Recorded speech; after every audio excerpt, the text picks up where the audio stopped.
Okay, we got the push rods put in. These guys, we cleaned push rods and put them back in. Oiled down in the holes, down where the lifters are, that way they're not dry. And we got the intake valve rotator caps back on, here, here, here, and here. Oh, you gotta remember to take those off when you take this head to a machine shop, because they will lose them. You can guarantee it. Even if you tell them, they still lose that stuff. So always remember to take everything accessory wise off and keep it, because you won't get it back. But anyway, we're going to put the rocker arm towers on, and they're pretty simple. They just drop right back on like that, and just get your push rods lined up.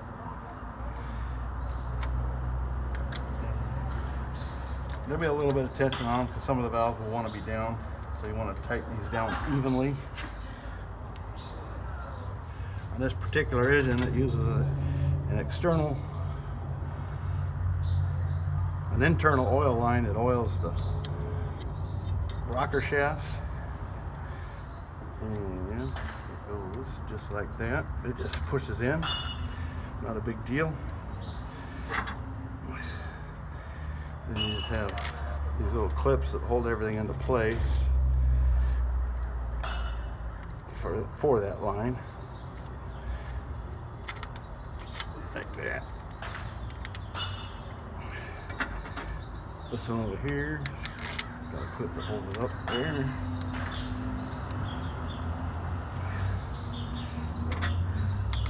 These engines go together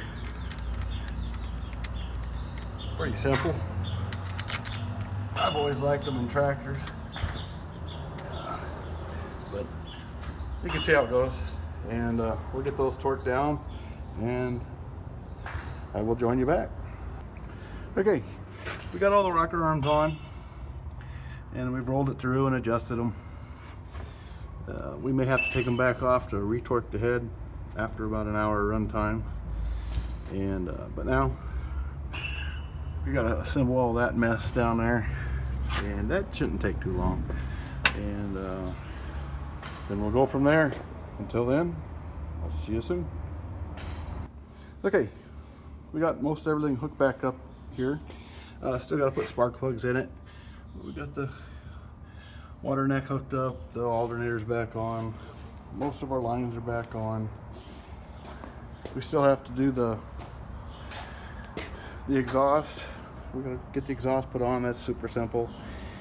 And get a good battery somewhere around here.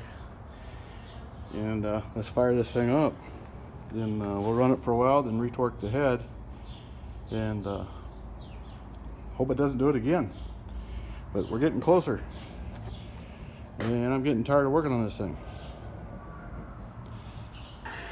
Okay, we got everything hooked up to run it for a little while before we retorque the head.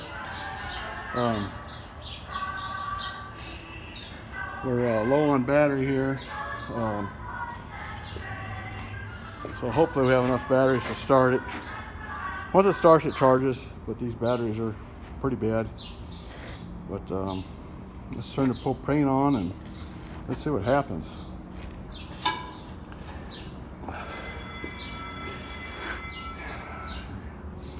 Everything looks right. Okay, well, let's give it a go.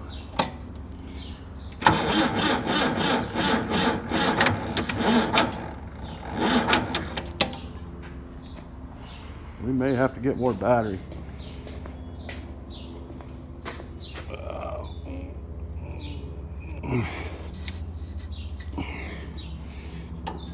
Of course, there's no primer on it.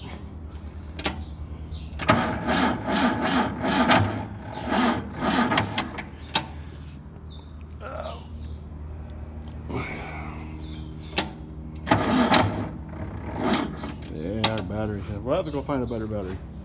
Okay, be right back. Okay, we switched it over to another battery, and let's give it a try. It should fire it up, being propane. Need a battery.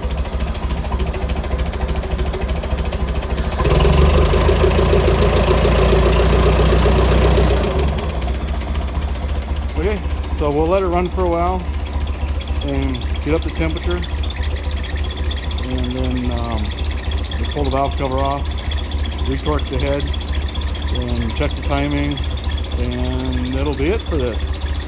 We'll put the air cleaner tube back on, and okay, we'll be right back. Okay, it's been running for about an hour now, and we're back. Still gotta retorque the head bolt. We put the timing light on it. We're running really retarded. I probably can't see down in there.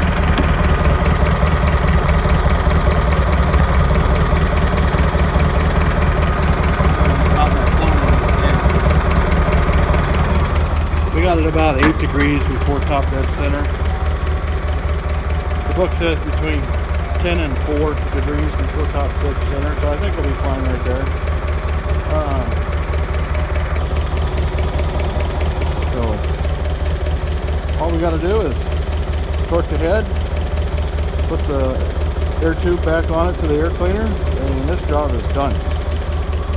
Okay, we are done with that forklift. Right there, behind me. Yes, over with. It's fixed, it's running good, doesn't get hot. Drove it around. So we'll see you on the next video. Hope all's good. Happy weekend.